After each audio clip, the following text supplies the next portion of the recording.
It's off-season winners and losers, and we're starting by the end of last season all the way till now. I'm going to give you players, positions, things that are winners, players, positions, I believe, that are losers from the whole shebang.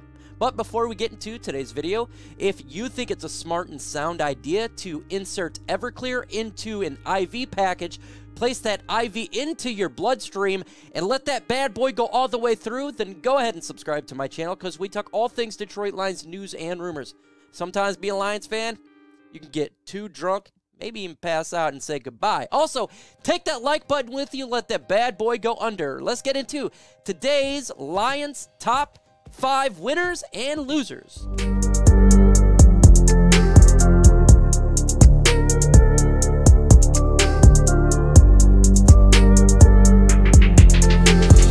Generally, when you say bored, people don't want to hear about it, boring, but there is a board that's really good for the Detroit Lions right now, and that's linebacker Chris Board. He is a winner on my list. We signed this guy in free agency.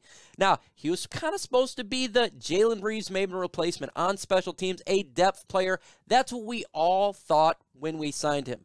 But in OTAs and minicamp, Chris Board has decided to really show his ability, and he's making some good, positive noise with the starters at linebacker. And if it continues this trend, he legitimately could be a starter at linebacker. So, as of right now, from signing with the Detroit Lions, considering where he would be at as special teams, to making big plays in minicamp and OTAs, he is a massive winner on my list. Not a lot of people had high hopes that this guy was going to be a player who could break out, but we've seen it before with Harris, with Akwara. We've seen players that come out of nowhere, who you sign actually ends up being a really solid player and is a massive piece to the Lions team. And it looks like Chris Board right now is an absolute winner in my list. Folks, I got to ask you a question. I want you to answer this in the comment section below. Will Jared Goff have a breakout season in 2021? This one is simple. Why for yes and for no? Let me know what you guys think. I do believe he's going to have a breakout. I'm not the biggest Kool-Aid drinker of him or a truther, but I think with everything around him, he's going to break out. And that brings me to my next player, who I think had a absolute win here in the offseason. Last year, Jared Goff traded to the Detroit Lions. He goes to a bad situation from a very good situation. Started out rough with the Lions. The whole OTAs last offseason, you get Tyrell Williams, Perryman, starts the regular season, not good. He goes, the season's over, starts to get a little bit better with Reynolds.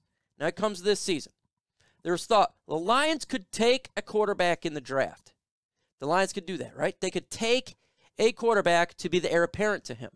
And they could either pick up a quarterback in free agency. But, folks, they didn't do any of that. They didn't draft a quarterback. None at all. They didn't pick up a free agent quarterback to compete. Not at all. What they did is they took all the draft picks and they put pieces around him and the team and free agents as well. Jameson Williams, drafted, helped the Lions out, helped the Lions offense. DJ Chark, picked up in free agency, helped the Lions offense out. Take a tight end in the draft, helped the Lions out.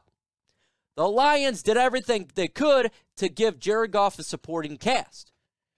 And what we've seen in OTAs and in minicamp, him excel. You're seeing his confidence bloom. DJ Chark, Jared Goff, same page. Josh Reynolds, same page. Year 2, Ben Johnson, offensive coordinator, now Anthony Lynn.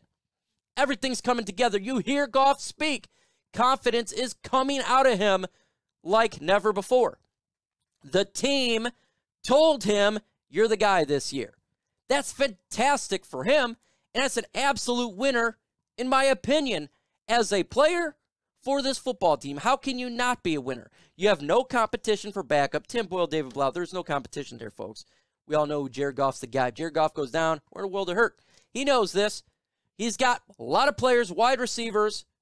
This guy is a massive winner, the biggest winner on my list for the Detroit Lions offseason so far. Another big winner for me, DJ Chark. He was with the Jacksonville Jaguars. Jacksonville Jaguars, Urban Meyer, Cheeks. Okay, bad coach, bad situation, injured player. He needs to make some money. He signs with the Detroit Lions for a one-year deal. Now, it's not a multi-year deal, but guess what, folks? The Lions have a lot of money this coming off season, so if he does good, we can extend him.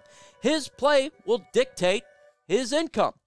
He goes from bad situation, bad quarterback play, everything, to a situation where there's a ton of weapons around him. Amon-Ra St. Brown, Josh Reynolds, Jameson Williams, Khalif Raymond, Quintez Cephas, really good offensive line, a quarterback that's a veteran, decent run game, have an opportunity to have a big season. DJ Chark and Jared Goff has been on target with each other. Before even the OTAs and minicamp, they were training together. DJ Chark on fire, doing a pretty damn good job right now. All that together makes him a massive winner for him to make an impact this year, as well as make some money in the next up-and-coming season. So he is a winner on my list. Folks, I am nearly to 1,000 followers on Twitter. You can make it happen right now. Go ahead and follow me on Twitter. I think I'm like 13 away from 1,000. At MicroMike85. Really easy to find right then and there. Go ahead and follow me. Talk Detroit Lions on there. It's all about Lions. Follow me. Let's get to 1,000. Continue on my list for winners is Aidan Hutchinson. First off, Aidan Hutchinson, as you know, he's a Michigan guy. Then he goes to Michigan. He does really good. He wants to go to the Detroit Lions, stay in Michigan. So what happens?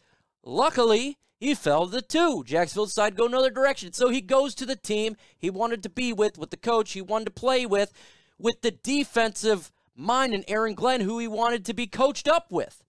And he's not the main guy on defense. He's not just the guy. You got young players on that defensive line.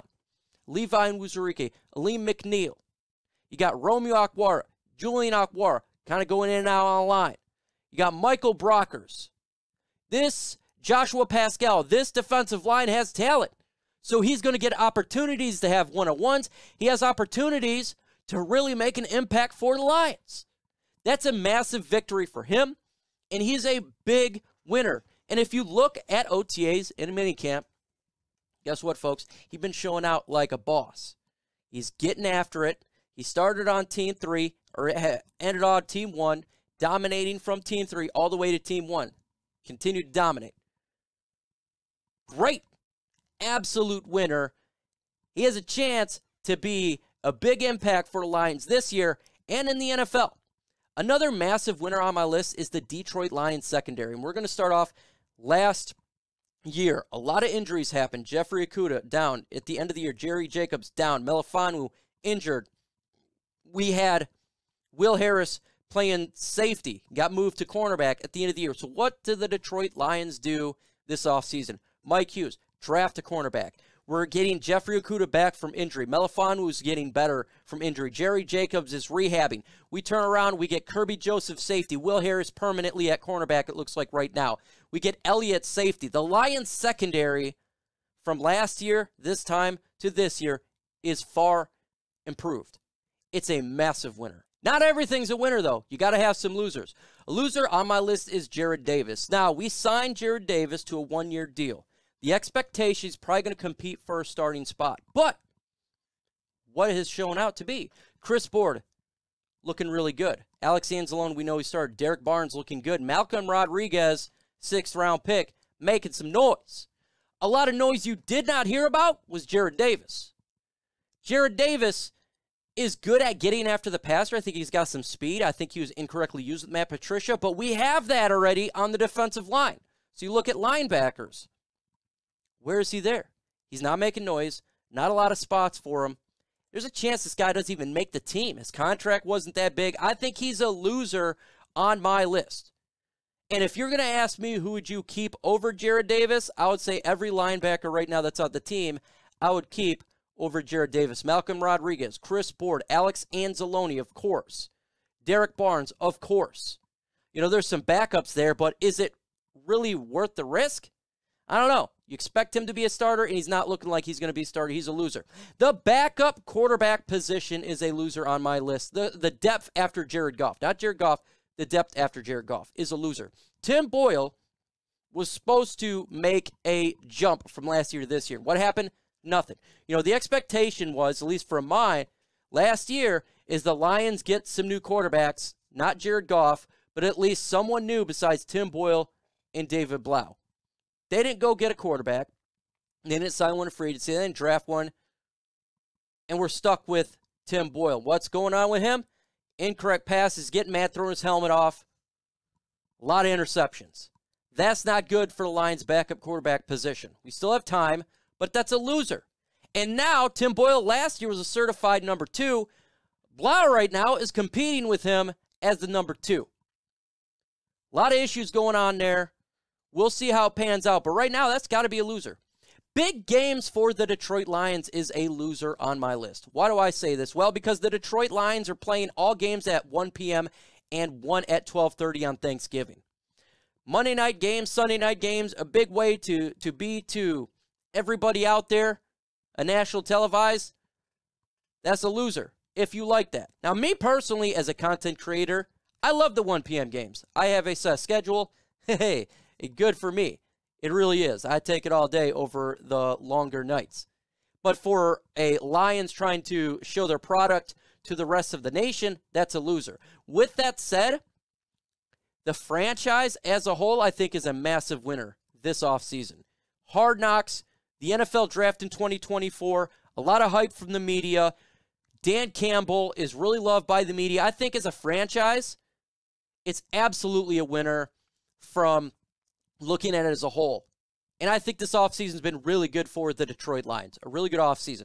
You know, there could have been things that we could have done different, but overall, it's a winner on my list, and that's a damn good thing. Folks, One Pride Podcast on my channel every single Thursday, 6:30 p.m. EST, even through the lull of a no period about 6 weeks until training camp. Be here or don't be here. Follow me on social media, Twitter, Facebook, LNU. That's what it's all about, folks. Detroit Lions content. With that said, see you later.